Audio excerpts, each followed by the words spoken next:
네, 계속 이어서 이번 시간에는 연립 1차 방정식과 행렬에 대해서 알아보도록 하겠습니다. 방정식의 행렬 표현, 변수 x1, x2, xn에 관한 m개의 방정식으로 구성되는 다음 연립 1차 방정식을 생각해보자. 변수는 x1, x2, x3, xn이고 주어져 있는 식은 1개, 2개, 3개, m개로 구성되는 연립 1차 방정식이라고 한다면 주어져 있는 변수들의 개수들 a11, a12, a1n, a21, a22, a2n, am1, am2, amn 만 묶어서 개수만 묶어서 행렬 A라고 하고 주어져 있는 변수들 x1, x2, xn을 라지 x 그리고 우변에 나와 있는 상수항 b1, b2, bm을 우리는 라지 b라고 놓으면 주어져 있는 연립 1차 방정식 스타식은 ax는 b 의 행렬 곱이꼴 b로 쓸 수가 있다. 이때 이 식 2스타를 만족하는 해, 이 x를 해 벡터, 솔루션 벡터 또는 해라고 한다. 또한 이 a를 개수 행렬, 앞에 놓는 개수들만 모아서 모아난 개수 행렬, 코에피시언트 매트릭스라고 이야기를 하고 주어져 있는 B웨이브라고 하는 것은 주어져 있는 개수 행렬이지요. 개수 행렬에다가 상수항 B1, B2, BM을 첨가해서 만든 말 그대로 첨가 행렬이라고 한다. 그리고 주어져 있는 상수항 B1, B2, Bn이 모두 0일 때, 즉 라지 B가 제로일 때 주어져 있는 연립 방정식을 재차 연립 방정식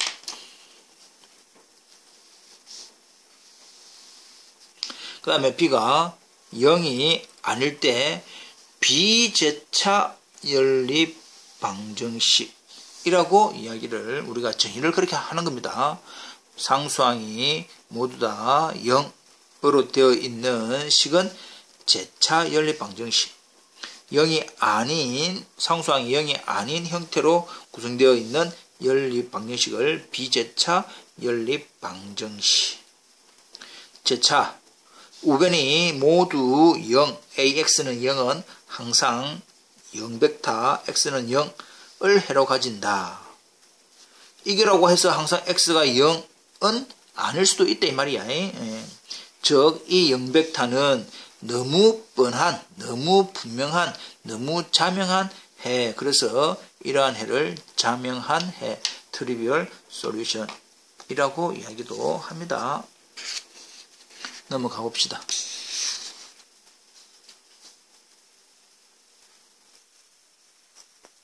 자, 그러면 연립 1차 방정식을 어떻게 행렬을 이용해서 풀어볼까? 연립 1차 방정식의 해를 구하는 데는 일반적으로 다음의 세 가지 방법이 주로 사용된다. 우리가 흔히 알고 있는 가감법, 대입법, 등치법 외에 그런 방법 외에 우리가 지금은 행렬을 이용해서 구해보려고 하는 겁니다. 첫 번째 방법, 역행렬에 의한 방법.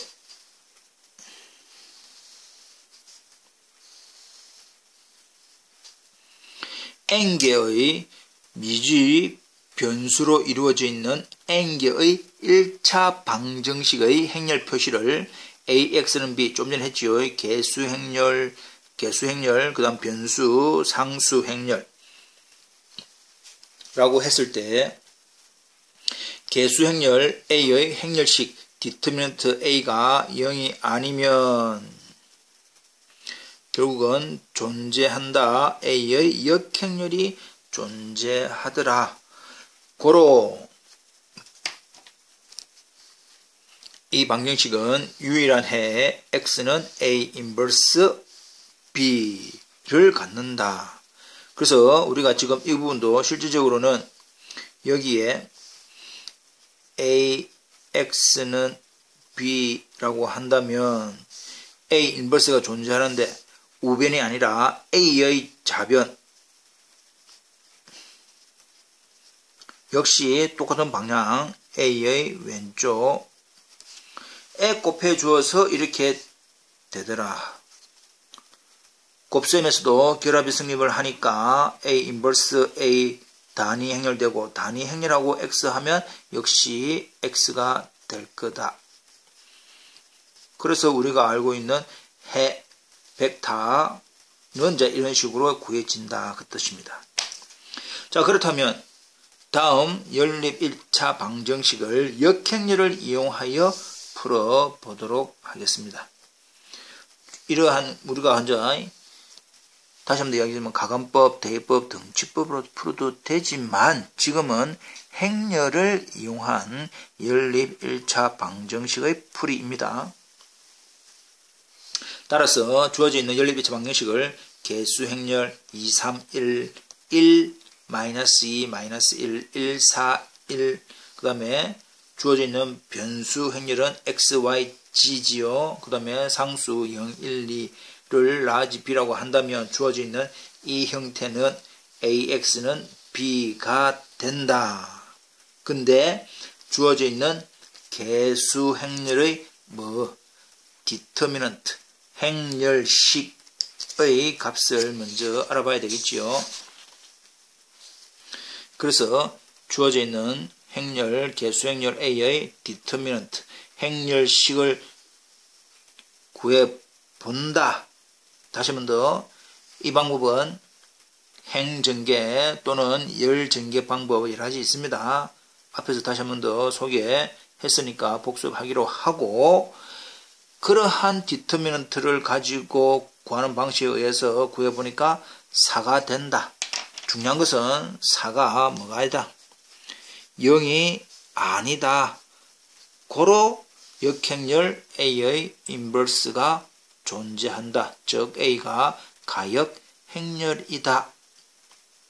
따라서 양변에 같은 방향에 A 인버스로 곱해주면 X는 A 인버스 B가 될 거다. 그래서 앞줄의 방법에 의해서 A 인버스는 다시 한 번 더 이게 왜 어떻게 돼서 나오느냐. Determinant of A분의 Adjoint of A 됐지요. 수반 행렬이라고 하는 것은 코팩트 행렬, 여인수 행렬에 대한 트랜스포즈 일행 C11, C12, C13 그렇게 된 겁니다. 예. 다시 한 번 더 앞절 복습을 해 보시고 그렇게 해서 구한 것이 이제 이렇게 되더라. 따라서 이것이 A 인버스 이므로 우리가 구하는 X, XYG는 A 인버스인 4분의 1에 2, 1, 마이너스 1, 1, 1, 3, 마이너스 1, 마이너스 5, 7에 대한 상수 0, 1, 2 이것도 3행 3열 3행 1열 해서 결과는 몇 행 몇 열? 3행 1열이 나오게 됩니다. 다시 한번 더 계산할 줄 알지요? 1행 1열 퍼스트, 세컨드, 서드 해서 다 더하면 마이너스 1 이런 식으로 고로 우리가 구하는 답은 마이너스 4분의 1, 4분의 7, 마이너스 4분의 19 이렇게 될 거다 이 말이지. 그래서 답은 X는 마이너스 4분의 1, Y는 4분의 7, Z는 마이너스 4분의 19 이렇게 구하는 것이 역행렬에 의한 방법입니다. 역행렬에 의한 방법 두 번째 네, 두 번째 방법. 크레머 공식에 의한 해법. 크레머 공식이 뭔지 먼저 알아보도록 하겠습니다. n 변수, n개의 변수의 연립 1차 방정식 a11 x1 플러스 a12 x2 플러스 a1n xn은 b1 이런 형태로 의 개수 행렬 a의 행렬식 a가 디터미넌트 a가 0이 아니면 역행렬이 존재하고 그 역행렬이 존재하기 때문에 해는 오직 하나의 해를 가진다. 까지는 우리가 앞에서 다 알고 있는 내용입니다. 근데 그 하나의 해를 좀 더 간단히 푸는 방법이 x1 첫 번째 값은 d분의 d1, x2는 d분의 d2, xn은 d분의 dn 인데 여기서 d는 determinant, 우리가 알고 있는 개수 행렬입니다. 개수 행렬에 대한 d는 determinant of a, 개수 행렬의 행렬식. 근데 x1은 뭐냐? d1, d2, dn에서 dk는 d의 k번째 열을 상수항으로 대치하여 얻은 행렬식 이 말입니다. 그럼 D1은 1열 A11, A21, AN1 대신에 B1, B2, BN을 넣어서 구한 행렬식 D1. D2는 A11, A21, AN은 그대로 두고 2열 이 자리에 B1, B2, BN 그 다음에 A13, A23, AN3 쭉쭉쭉 그대로 한 행렬식 이 말입니다. 이해되겠죠? 자, 그렇다면 얘를 잠깐 보면서 살펴보도록 하겠습니다. 다음 연립 1차 방정식을 크레머 공식을 이용하여 풀어라. 주어져 있는 일단 행렬을 우리가 1, 1, 1, 2, 마이너스 1, 1, 3, 2, 마이너스 1에 x, y, z는 6, 3, 4의 형태에 대해서 이 주어져 있는 이것이 개수 행렬이죠. 그래서 이 개수 행렬에 대한 디터미넌트를 해보니까 이제 뭐 디터미넌트 구하는 방식 다 알고 있죠. 해보니까 11입니다.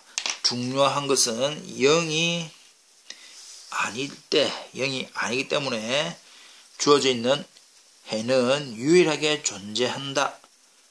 그때의 x는 d분의 d1인데 d1이 뜻하는 게 뭐냐? 주어져 있는 개수 행렬에서 개수 행렬의 1열 대신에 6, 3, 4 그러니까 모양이 6, 3, 4, 1, 1, 2, 1, 1, 2, 1, 1 그대로의 디터미넌트가 되는 것이고 y는 d분의 d2 역시 d는 위에 주어져 있는 11입니다. 개수 행렬에 대한 행렬식 d2는 2열 이 자리에 이 부분을 없애고 이 자리에 6, 3, 4가 들어옵니다. 그래서 1, 2, 3, 6, 3, 4, 1, 1, 마이너스 1에 대한 디터미넌트. D3는 3열을 없애고 그 자리에 6, 3, 4, 상수하고 6, 3, 4를 대입을 한 1, 2, 3, 1, 마이너스 1, 2, 6, 3, 4 이런 형태. 그래서 x는 d분의 d1, y는 d분의 d2, z는 d분의 d3 해서 값이 해가 구해주는 방법이 크레머 공식이다 이 말이죠. 어떻게 보면 이게 더 쉽지요. 뭐만 잘하면 행렬식만 빨리 구할 수 있다면 이 말입니다. 넘어가겠습니다. 세 번째 가우스 소거법. 우리 앞에서 가우스 조르단 소호법을 했습니다. 그것처럼 가우스 조르단은 1, 0, 0, 그러니까 1, 0, 0, 1, 0, 0, 1, 0, 0을 다 만든 형태이지만 가우스 소호법은 첨가 행렬에 대한 기본 행 연산을 통하여 개수 행렬을 단위 행렬로 고치면 된다. 자, 그래서 주어져 있는 가우스 조르단 소호법에 의해서 이거 똑같죠. 아까 우리 했던 방법이 개수 행렬 우변에는 상수 2, 5, 마이너스 9에서 1 만들고 0, 0 만들고 그 다음에 1 만들고 0, 0 만들고 또 1 만들고 0, 0 만들고 라고 방식 그냥 그대로 따라가면 됩니다. 다시 한 번 더 이 가우스 조르단 소호법을 잠깐만 봅시다. 1이니까 1행을 기준 이거는 손대면 이제 안 된단 말이야. 그러면 바뀌는 건 누구와 누구 R2와 R3인데 R2를 어떻게 조작할 거냐. 원래 있던 2를 지금 내가 0으로 바꾸려고 하는데 R1 1을 가지고 몇 배?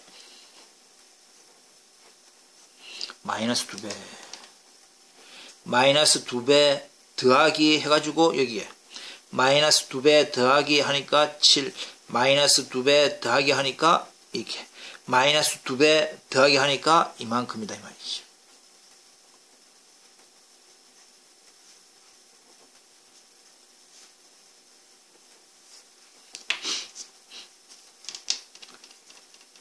마이너스 3을 0을 만들려고 합니다. 1행을 기준. 그럼 여기 몇 배? 3배지요. 3배 더하기 3배 더하기 3배 더하기 3배 더하기 아하 그래서 이렇게 놓은 거다 이 말이지. 그 다음 이제 이 자리에 1로 만들 겁니다. 1을 만들기 위해서 우리는 R2에 7분의 1을 해야 이 자리가 1이 될 거다. 다른 거는 1행, 3행은 손대지 말고 이 자리만 7분의 1, 7분의 16, 7분의 1을 이제 여기서 1을 만들었습니다. 그러면 여기에 0, 0을 하기 위해서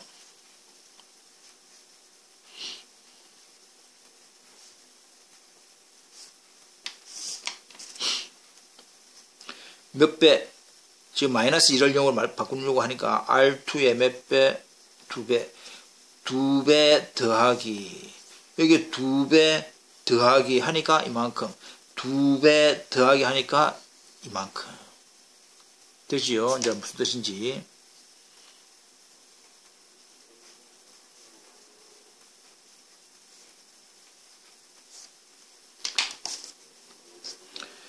마이너스 5를 0으로 바꾸려고 한다. 1에다가 몇 배 해가지고 5배 5배 더하기 5배 더하기 5배 더하기 이렇게 놓는단 말이에요. 이해되고 있죠? 넘어갑시다.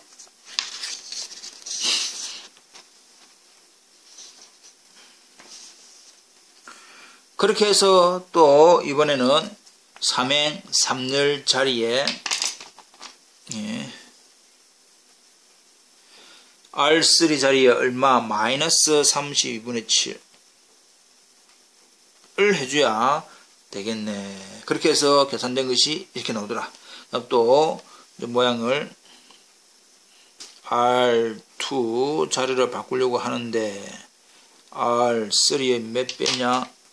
이걸 0으로 하려면 여기에 마이너스 7분의 16배 이 말이지요. 그럼 또 R1을 바꾸려고 한다면